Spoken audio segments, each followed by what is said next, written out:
Hello and welcome. I'm Leigh-Ann Gerrans and you're watching W News, broadcasting live from the Arabiya studios. These are our top stories. Zelenskyy heads to the White House to meet Trump in the hope of getting more military support following the US president's 2-hour phone call with Putin. The British Prime Minister has described a ban on Maccabi Tel Aviv football fans as wrong. And golf stars from around the world are playing at the DP World India Championship this weekend as English pro Tommy Fleetwood tops the leaderboard at the halfway stage.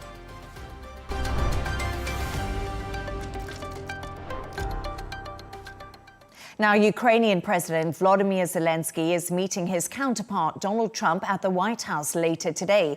It's believed he'll be seeking more military support from the US.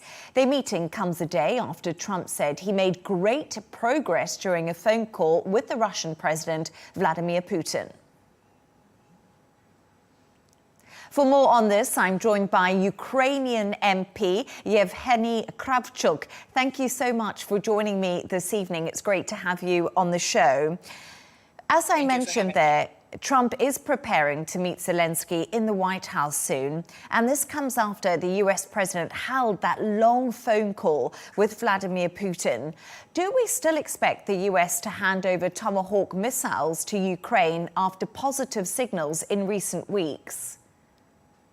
Well, obviously, Ukraine will be asking for the long-range cruise missiles, although we do produce some of our own, and we'll call it sort of, a direct sanctions on the Russian war chest, because almost every night the oil refineries and other infrastructure that actually brings money to refill Russian budget to prolong this war are being hit by Ukrainian-made missiles. But of course, Tomahawk are something that are quite long range and very sophisticated.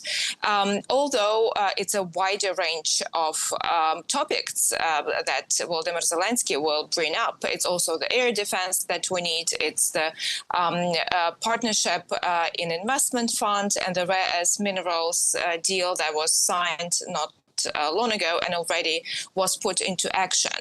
And of course, we have the full support of European countries getting into the Pearl program, which is basically the American weapons that are being sold to on the money of European countries and transferred to Ukraine for the defense capabilities. And at the same time, we see that Russian economy is struggling. The three biggest oil and gas companies have 152 billion debt this year. So we do need to push to empty the war chest of Russian Federation. Face-to-face talks between Trump and Putin will take place in Hungary soon, following that Alaska summit where no agreement was reached at all. Are there now renewed hopes in Ukraine that President Trump can bring an end to the fighting and get Russia to come back to the table in negotiations? Well, it looks like that President Trump and his advisors see clearly that it's Russia that doesn't want to have peace. But also at the same time, they see that Russia is not that almighty as they try to look. Again, was the problems in economy, was the little success basically on the ground. It looks like that Russia has to be more realistic with all of these, demands in brackets, what they put into the table. But what we can tell for sure that Russia is afraid of United States, is afraid of United States sanctions, and is afraid of the weapons that Ukraine can get from United States. So hopefully, yes, that Trump will be able to influence Putin. But also, I think that President Trump, after this geopolitical success in the Middle East, was Israel and Gaza, he clearly sees that the next big step would be the end of war, of aggression of Russia against Ukraine. Yes, and President Donald Trump said it's been harder to end this war than he had expected when he came into office. But Ukrainians have been trying to fight off Russia since 2014 when Crimea was annexed. Is Europe doing enough to support Ukraine right now? You did mention the weapons sold by the US to Europe, which Ukraine is then able to use. But do you want Europe to step up to the plate a little bit more? I can tell honestly that between 2014 and 2022, it was quite reluctance from the European countries trying to appease the aggressor. We see different motivation and different not talks, but actions after 2022. It takes longer than, of course, Ukrainians would want to see it, but Europe does clearly see Russia as the existential threat to European continent, to democracy, and to the normal life on the European continent. And of course, we also push, as President Trump rightfully saying that Europe has to stop finally buying any gas, any oil from Russian Federation. And it looks like that European Union is trying to push the deadline of, the final stop closer and to finish any, economic relations in the terms of oil and gas and the products until the 2027. Yevheniya, I want to talk a little bit about how you think the meeting between Donald Trump and President Zelenskyy will go today, because on one of his visits, we all remember Zelenskyy in the Oval Office had a very tough time when he was talking to Donald Trump and Vice President J.D. Vance. Do you think that this will be a more positive encounter? Well, we already saw a more positive encounter before, because there was another visit into the Oval Office, quite successful. Then we had meetings in Rome on the said occasion after Pope died, but the meeting was actually very good. And also the meeting in New York just recently during the General Assembly. So we had series of good conversations and also phone calls between President Trump and President Zelenskyy. I think they are having a better personal contact, but also we have to see a broader picture. Ukraine and United States had signed an investment deal on the rare earth minerals. We're becoming partners in this on this matter. Also, we see that the weapons are being bought by Europeans for Ukraine, and American production can benefit from it. And we see the backup from other NATO countries and partners. So it gives, an overall better picture than it was in February 2025. And do you think Zelenskyy could be meeting Vladimir Putin anytime soon? Donald Trump has said time and time again he wants to get both men together around the table. Could Zelenskyy possibly travel to Hungary, or is it a little bit too soon? Well, President Zelenskyy had said for numerous times that he is ready for any peace talks, any peace negotiations in any formats. But it was the Putin who, said that, let's the advisors meet, blah, blah, blah. So basically dragging his feet and not wanting a real meeting or real negotiations. So it's not a problem on the Ukrainian side. It's on the Russian side why this meeting haven't occurred yet. And just one final thought, because you did actually mention this a little bit earlier to me, and there appears to be an energy war happening. Ukraine says it struck a Russian oil depot in occupied Crimea. That was last night. Are these strikes on infrastructure having real effects on the Russian people? So you see, there is a difference. Russia strikes energy infrastructure that actually, just the normal infrastructure for cities. And now we have the shortage of electricity again, and people, have to save electricity, and they have the, these small-term blackouts.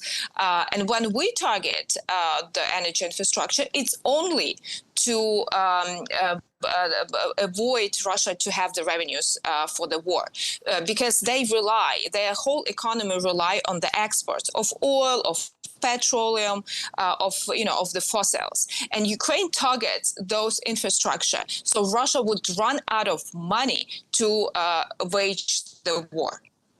Yevheniya Kravchuk, it's been great to have you on the show. Thank you for your time. Thank you for having me.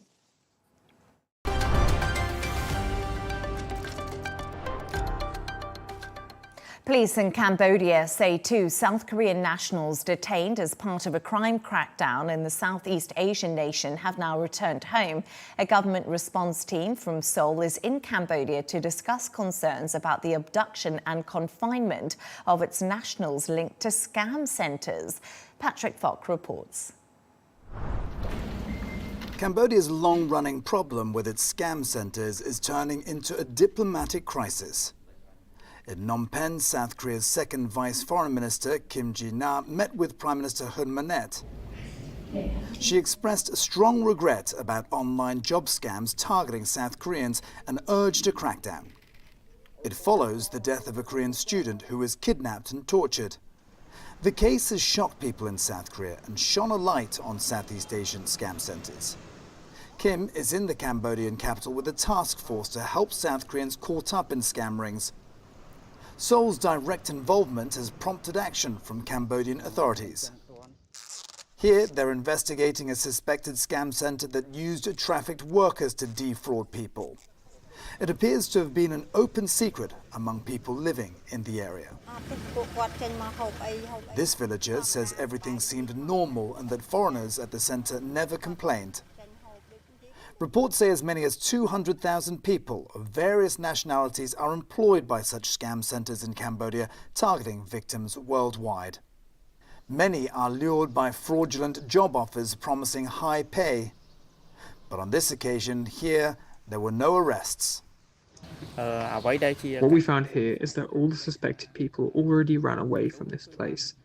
All the evidences or materials that police have collected we kept at the warehouse at the National Police Commissioner Office, at the Office of Combating the Online Scam. Seoul says 63 South Koreans have been detained by Cambodian authorities, but more than 1,000 could be working in scam rings, many of them involuntarily. 2 South Koreans that had been awaiting repatriation from Cambodia arrived home earlier today. Meanwhile, the South Korean government has issued a code black travel ban for parts of Cambodia. The United Nations estimates scam centres in Southeast Asia generate billions of dollars in revenue for criminal networks every year, targeting victims around the world. Patrick Falk, Arabiya English.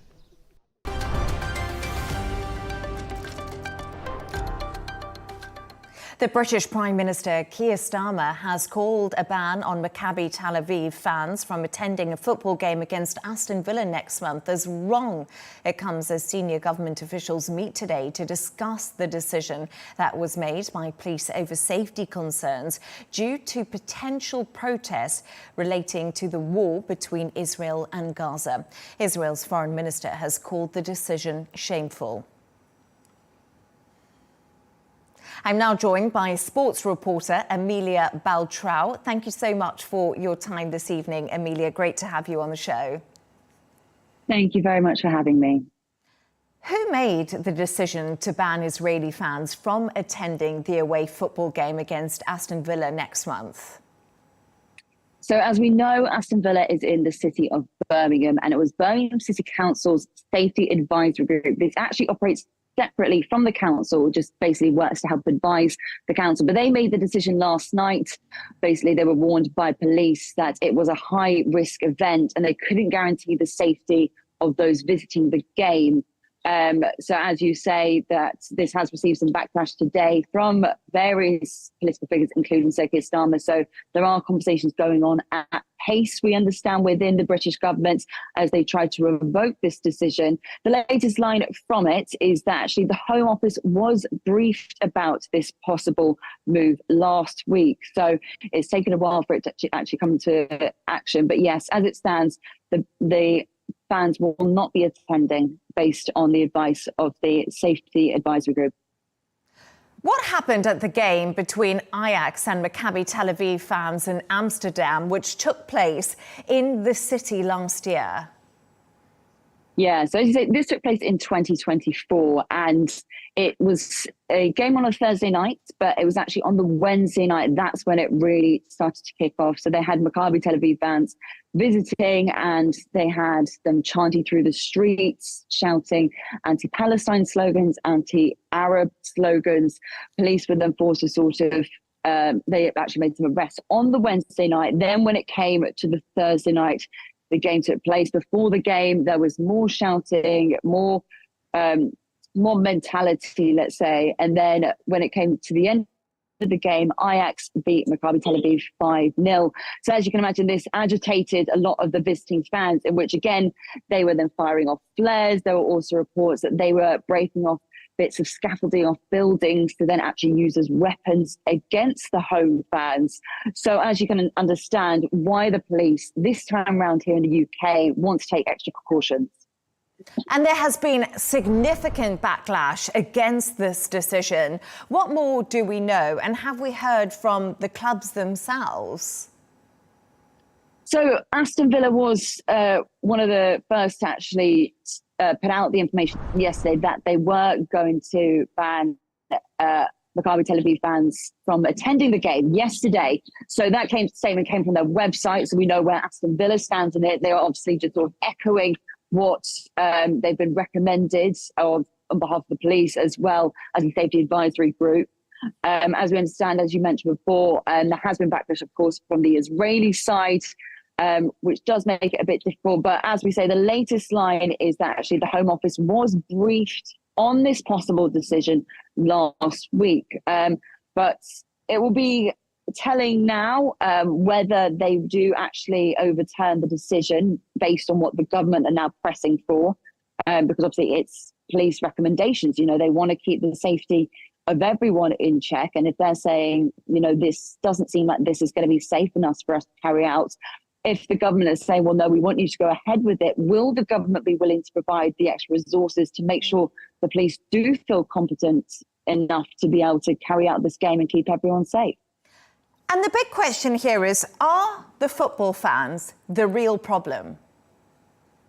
I wouldn't say they are necessarily. I mean, it depends on which factions you are looking at. If you're looking at Aston Villa fans, you might say, actually, no, they just want to attend the game and their hometown of Aston, watch their hometown, and that's all that matters. I think the problem that I don't think people are really appreciating is the scale of what's needed in terms of what the police need to do, because it's not just down to those 2 hours in the stadium that they've got to watch out for. They've got to then increase the presence throughout the day before, the day after.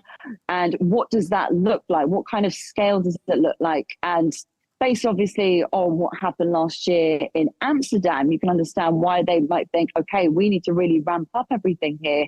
And then what's also difficult in the city of Aston, where the stadium is there are large communities of Muslims as well. And it's then difficult when you're hearing last year that there have been anti-Arab chants in Amsterdam. You don't want to then bring that into the city of Birmingham as well.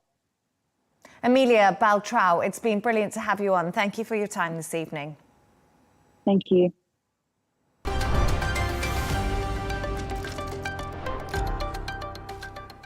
Now, golf stars from around the world are joining Indian pros like Shubhankar Sharma at the historic Delhi Golf Club this weekend at the DP World India Championship. So far, Tommy Fleetwood tops the leaderboard, finishing 12 under par at the halfway stage. Earlier, I spoke to the CEO of the Professional Golf Tour of India, Amandeep Joel. Take a listen. Amandeep, thanks so much for joining me today. Your own career in golf has seen you play on European and Asia tours. Some would describe you as a pioneer of golf in the region. What are some of your own personal highlights? Well, Leigh-Ann, I've played golf all my life. Like you said, I started off as a junior, played for India in the junior team. then played as an amateur, represented India, played the Asian Games, the Eisenhower, and so many other tournaments, and then turned professional after I finished my college as an engineer, and played about 25 odd years as a professional golfer on the Asian and European tours. Turned to coaching, became the national coach for the Indian squad, both the men's and the ladies. Worked as a coach for about 5 or 7 years. When I turned 50, I thought I shall start playing again on the senior tour. I tried to play on the senior tour. Couldn't manage because struggling with some injuries. You know how it is when you turn 50. Your body, because you spent so many years playing competitive golf, your body gives away. And now I've got the chance to be an administrator. So, the entire life has been around golf, and that's the highlight of my life. I feel almost jealous because golf is such a great game and your entire life being around it. What an absolute pleasure. So we were just talking there and you have seen the game change massively over the years. What do you make of these changes both globally and in India when it comes to golf? It's unbelievable. I was today with Mr. Seamus O'Brien. He was part of World Sport Group that took over Asian PGA way back in '95. And at that time, every tournament in Asia was about $300,000.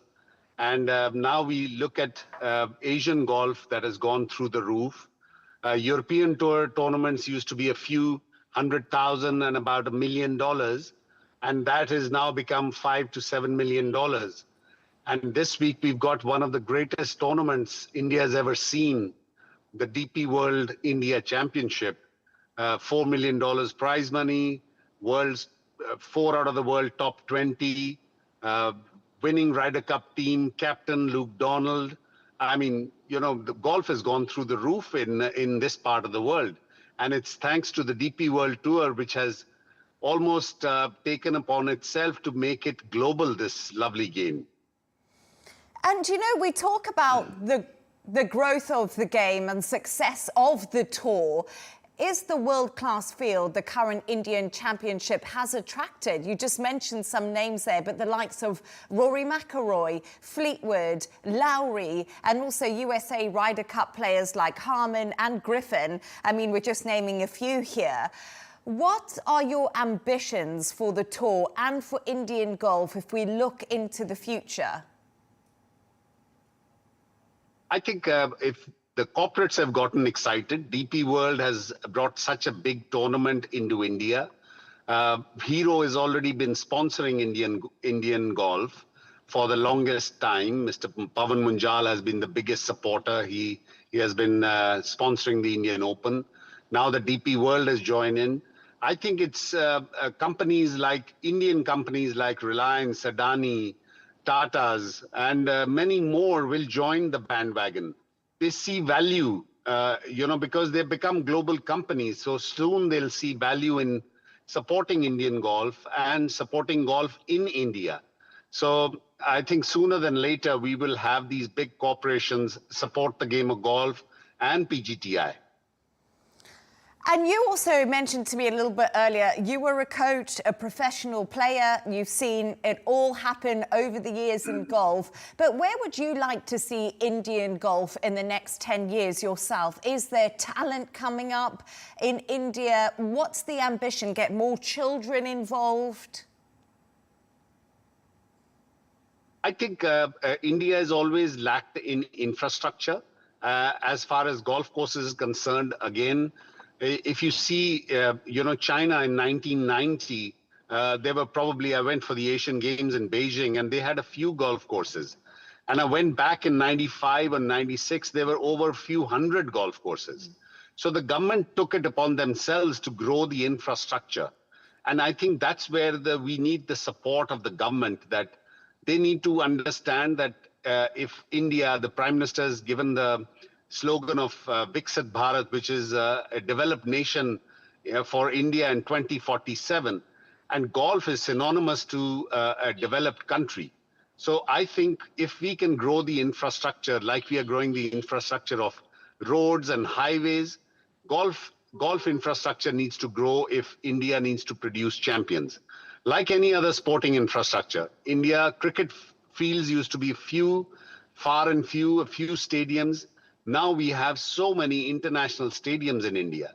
And the same thing has to happen for golf for it to grow and produce champions who are going to play on the DP World Tour and the PGA Tour. And I mentioned, and sorry, you just mentioned cricket to me, which brings me on to another question. What is your relationship with Kapil Dev? How does that influence of one of India's greatest cricketing stars ever impact the tour?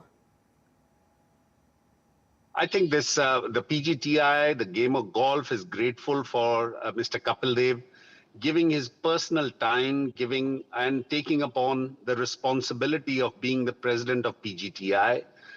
He loves the sport. He wants to make sure that Indians become champions. He knows that, and in 1983 was a game-changing moment for cricket in India. And he understands it, that if we can produce one good champion or a few world-class players, game of golf is also going to go through the roof. And because it's an individual sport, there is no stopping any player if he's shooting the numbers. So he has put all his weight behind the game of golf, behind the growth of PGTI. We had great discussions with the DP World Tour yesterday. Also with DP World, Mr. Yuvraj Narayan is here. So, I think they share the same platform and the same dream of seeing Indian golf grow. And there are some great Indian players, both men and women, on the world tours. When are we going to have an Indian major champion, and any predictions on who that could be, maybe? Well, anybody, like I said, in 1983, nobody gave India any chance to win the World Cup way back. So you never know. We've got the Anirban Lahiris, we've got Shubhankar Sharma, the greats, all these players have the opportunity. Veer Lawat, Yuvraj Sandhu, they have a huge opportunity to go and play on the world scene. And before we may just win a major championship. But I think before winning a major championship, we have to have Indians contending on the big tours. Right now, I think we are at least 5 to 7 years away from having at least 5 to 10 Indian players contending in DP World Tour. PGA Tour is a far cry. So my job is for the next few years to make as many players go and play in Europe, play on the world stage, and I think in 10 years, probably we will have a major champion. And just quickly, before I let you go, Tommy Fleetwood is currently leading. What are your predictions for this weekend's tournament that we're seeing in New Delhi? Who's going to walk away with that $4 million prize money, do you think? Well, I think, Tommy, I had predicted about an 18 under playing over 4 days. Delhi Golf Club is a unique golf course. Most of the players haven't even looked at their drivers. Okay. So it's a lot of strategy, a lot of short game. The golf course is playing beautifully. The weather is going to hold up. That's what the forecast is going to be. So I would say that anybody goes about 18 under par and anybody can win. Amandeep, thank you so much for your time and your insights into Indian golf.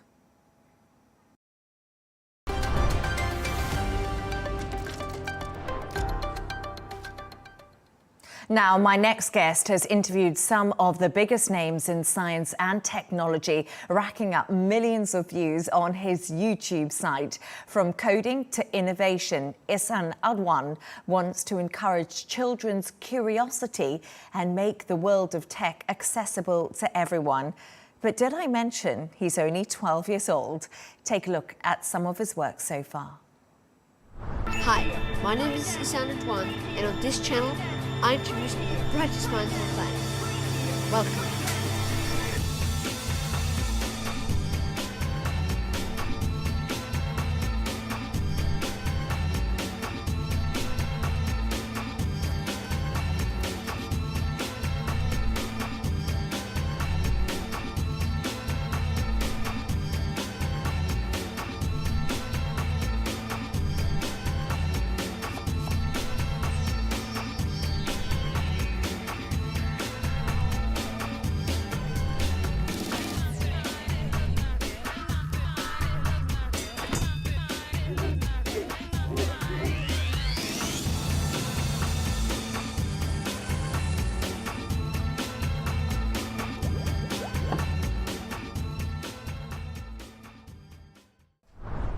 And Eshan Adwan joins me in the studio now. Eshan, it's such a pleasure to have you with me today. Thank you so much for coming in. Well, thank you so much for inviting me here. It's really amazing to be here at Arabiya.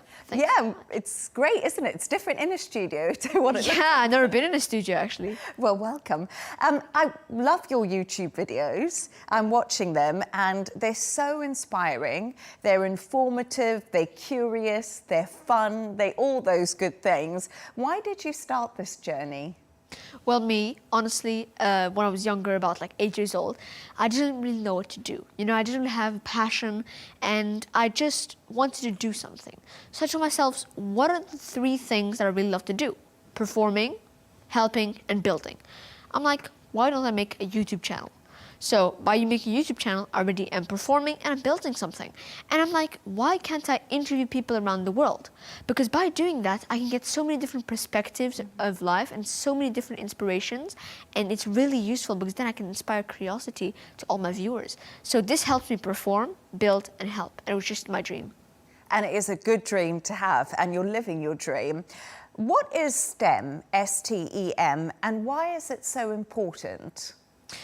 STEM is science, engineering, technology, everything that you can think of in education. And STEM is very important because it, makes the basis of education. You know, it basically creates it. And it's very important because, the world is made of STEM. You know, you have engineering everywhere, you have science everywhere. And really, it's just important to learn because, if you want to do anything, I think that you need STEM.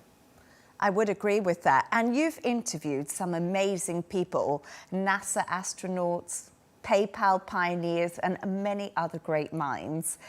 Who was your favorite and what was it like interviewing them? I mean, I had so many amazing interviews. I can't really give one. I'll just get a few examples, in no particular order. But first of all, as you had mentioned, Mr. Jack Selby, of course, amazing person. I had interviewed him. He's the 9th employee of PayPal, as you know. And honestly, I just loved the interview because it was just really inspiring on how he could work on so many different projects as an investor. And I really liked how he just did what he wanted to do. And then I interviewed, of course, Miss Amy Shelton from C2Y, Center for Talented Youth in Johns Hopkins, USA. And I really enjoyed it because she really made me have a different view on why I'm doing my channel. Because now I know I'm doing this because I want to help people who may not be as fortunate as me, maybe people who want to learn more, maybe people who want to find a passion, continue the passion, and I really want to help people and I really see this as your life. You should not be restrained and I really, really see a deeper meaning thanks to her. So you are inspiring lots of people with your YouTube channel and lots of other children, but who inspired you? I mean, I've had so many inspirations and honestly, me as an inspiration, I think that people who really stand up for themselves, I really like those kind of people. I really like people who don't really copy anyone, they don't really try to be someone that they're not. People who really just go with the flow, as I like to say, and people who really just try to do what they want to do. Because you have one life, no one really should be saying what you want to do, and just go for your dream. And you've traveled all over the world too. I've seen that on your YouTube channel. And you've had some amazing adventures. But what has been your favorite global adventure? I mean, I've had so many. By the way, in a week I'm going to Tokyo. I'm going to make so many videos, like 10 videos in a week. Oh, wow. No one stop. To Turkey? No, to Tokyo. Oh, Tokyo? Yes. Oh, wow. So it's going to be amazing. But I mean, I've got so many places. I especially love when I go to the US, you know. There's so many amazing and bright scientists over there. And I mean, I just love the whole world. But yeah, if I had to pick, I'd say USA, you know. I saw you in Times Square asking people inspiration questions. I thought that was really interesting. And a big question is, I'm sure lots of people will be watching this and thinking, wow, you've done so much already in your life and you're 12 years old, is that correct? Yes. But what do you want to do when you are older? Well, I want to not only continue my channel to inspire more people, because I think that that's very important, but second of all, I'm actually working on an app in my channel. So I'm working on this app that I've been working for a year now, and I'm soon going to be able to finish it within like a month, you know. And the app is really trying to connect people around the world with education, and it's hopefully going to be able to help people not only with maybe school, you know, school curriculum, but also really try to connect my channel with the app to really try to build more passion and really help people learn more and try to have it hands-on. You know. You might be running the world when you're older. And what do all your friends think about this at school? I mean, my friends and I, we don't really always talk about it, but when we talk about it, we really just try to, you know, they really try to help me with maybe some reviews, some remarks, you know, maybe some new video ideas, or maybe in general just, oh, you should maybe do this. Oh, you didn't do this well. You know, maybe you should do this. Oh, we like that. You know, we'd like to see that. And it's really cool how actually I have my small fan base, you know, my friends. Yeah, that's great. Thank you so much for coming on. It was absolutely great to speak to you, Eshan. It was a pleasure to have you on the show, and you're very inspiring. Thank you very much for Thank you your time. so much.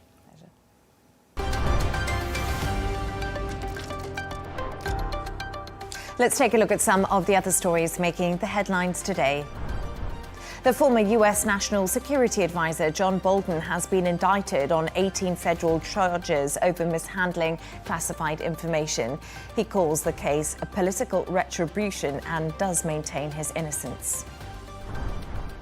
Prosecutors in Bangladesh have sought the death penalty for former Prime Minister Sheikh Hasina over a deadly crackdown on student protests that killed up to 1,400 people. Hasina, who's now in India, faces trial for crimes against humanity, while her lawyers say police acted in self-defense. She also faces corruption charges as her party remains banned ahead of February's elections. Army Colonel Michael Randrianirina has been sworn in as Madagascar's president, days after a military takeover forced former leader Andry Rajoelina to flee. Randrianirina has pledged to reform governance, drafted a new constitution, and work with youth-led protest groups. Foreign delegations from the US, EU, Russia and France attended that ceremony. And the founding member of KISS and the band's original guitarist Ace Frehley has died at the age of 74 in New Jersey.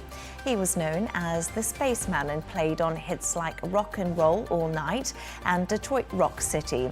Frehley was with the band from when it began in 1973, rejoined for a 1996 reunion, and released several solo albums.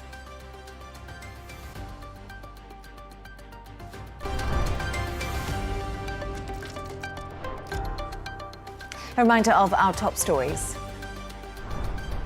Zelenskyy heads to the White House to meet Trump in the hope of getting more military support following the US president's 2-hour phone call with Putin. The British Prime Minister has described a ban on Maccabi Tel Aviv football fans as wrong. And golf stars from around the world are playing at the DP World Indian Championship this weekend as English pro Tommy Fleetwood tops the leaderboard at the halfway stage. And that's all from us on W News. Don't forget to subscribe to our YouTube channel, follow us on X, and The Rail Deal will be coming up next. Goodbye and thank you.